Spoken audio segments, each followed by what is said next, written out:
Hello, children, and welcome back to my channel, the D.I.Y. Reader.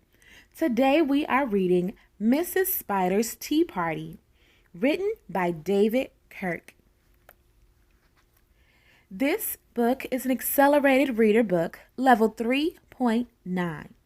It is worth 0.5 points, and the AR quiz number is 45876. Mrs. Spider's Tea Party. Paintings and Verses by David Kirk. One lonely spider sipped her tea while gazing at the sky. She watched the insects on the leaves and many passing by. If I had friends like these, she sighed, who'd stay a while with me, I'd sit them down on silken chairs and serve them cakes and tea. Two timid beetles, Ike and May, crept from the woodwork that same day. But when Mrs. Spider begged, "Please stay," they shrieked, "Oh no!" and dashed away. Three fireflies flew inside that night, their spirits high, their tails alight. They spied the web and screeched in fear. "We better get away from here." The little trio did not feel they'd care to be a spider's meal. Four bumblebees buzzed by outside. "Please come to tea," Miss Spider cried. The four ignored her swaying there. She waved a tea towel in the air. She took a cup and tapped the glass. Then one bee spoke to her at last. "We would be fools to take our tea with anyone so spidery." Within the shadows of the room, just peeking from behind a broom, five grinning faces bobbed and peered. Mrs. Spider smiled. Her heart was cheered. Descending for a closer look, she danced into the gloomy nook, but sadly found those jolly mugs belonged, alas, to rubber bugs. Some ants strode in, they numbered 6, but ants with spiders will not mix.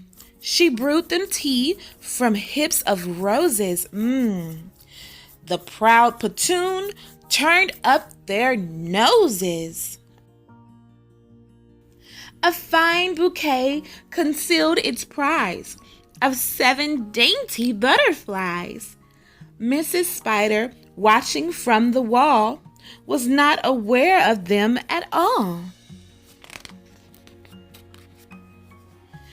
The tea table was set for 8, with saucers, cups, and silver plate. The cakes were fresh, the service gleamed, yet no one would arrive, it seemed. Her company, in no demand, left her a cup for every hand. "Oh, I see. A spider like this one. Hello, little spider. Has 8 legs.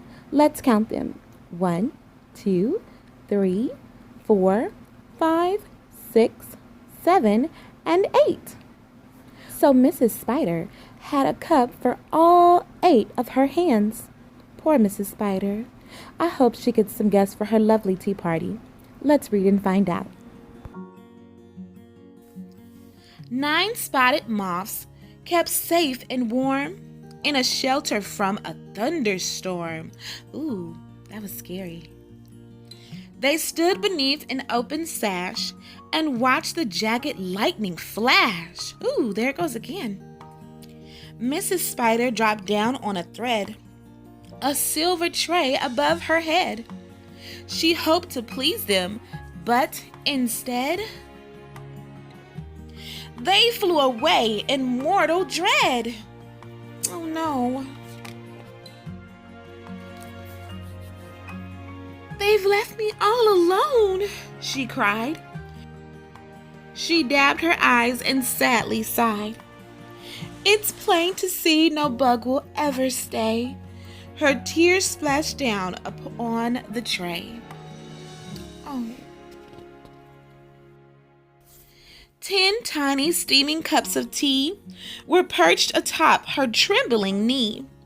She sipped and sobbed, then heard a cough and turned to see a small wet moth. A frail thing so soaked by rain, his wings were too damp to fly again. She smiled and took a checkered cloth to cloak the frail and thankful moth. They talked and snacked on tea and pie until his tiny wings were dry. Then lifted him with tender care. She tossed him gently into the air. The moth told Ike, then Ike told May, who went from bug to say, "There's no reason for alarm. She's never meant us any harm." So later on that afternoon, assembled in the dining room, 11 insects came to tea to share Mrs. Spider's courtesy. That's wonderful. They look like they're having so much fun. 12 tender violets in a vase, presented at Mrs. Spider's place, set by her chair, so neatly spun. She munched the blossoms one by one. Oh, see, she doesn't eat bugs. She eats flowers. That's great. Her friends were glad to watch her feast upon the floral centerpiece. It was a great relief to see she ate just flowers and drank just tea. Mrs. Spider's reputation grew. Before too long, our hostesses knew each bug who crawled and hopped or flew, and all their lovely children too. The end. Thank you for joining us in our reading of Mrs. Spider's Tea Party. I think that this is my new favorite book. It is so beautifully illustrated, and I love all the rhyming words. Don't forget that this is indeed an accelerated reader book, and I wish you luck on your test. Until then, stay safe, stay blessed, and I'll catch you in the next one. Bye, guys.